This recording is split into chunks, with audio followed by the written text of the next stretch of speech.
Pernah saya bertemu dengan tukang es cendol, beliau sedang bersiul-siul. Kemudian saya tanya, sudah habis bang esnya? Belum pak, masih banyak, kata tukang esnya. Terus saya tanya lagi, senang banget pak? Iya nih lagi dapat kenalan baru pak, kata tukang esnya. Terus saya bilang, ya sudah bungkusin 3 bungkus bang. Kemudian tukang esnya bertanya, pak kalau kepingin nikah lagi syaratnya apa sih pak? Tukang esnya. Terus saya jawab, ya istri yang pertama harus tahu dan menyaksikan akad nikahnya.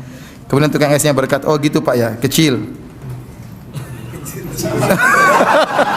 Syaratnya kecil katanya. Terus dalam hati saya berkata, tukang es cendol saja berani nikah lagi, masa saya tidak? Pertanyaan, bagaimana kalau niat ingin menikah lagi tapi dengan dasar tidak mau kalah dengan tukang es cendol?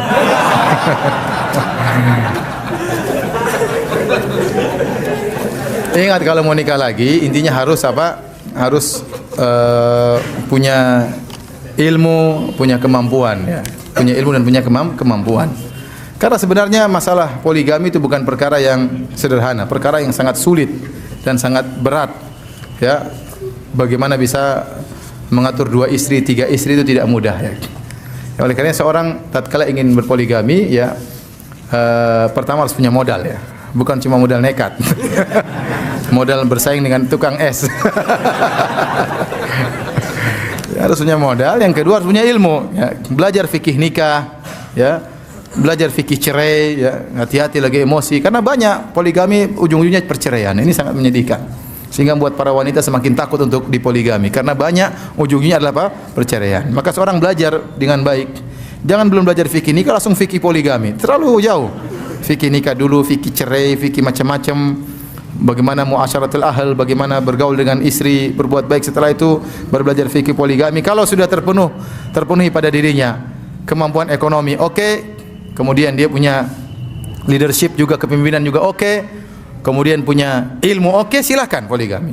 Itu syariat Allah Subhanahu wa taala. Makanya saya sering sampaikan, poligami adalah syariat yang indah, tapi tidak semua bisa melakukannya. Tidak semua bisa melakukannya. Ada orang poligami tapi tidak punya kepemimpinan. Ya. Takut melulu ya. Cuma gini, akhirnya apa? Akhirnya berantem istrinya, akhirnya dia pun menceraikan salah satu istrinya. Ya, tidak punya modal ya. Ya, ada orang punya modal uang tapi tidak punya modal mental. Ini juga tidak bisa poligami. Jadi harus punya mental yang kuat dan juga punya modal yang kuat ya.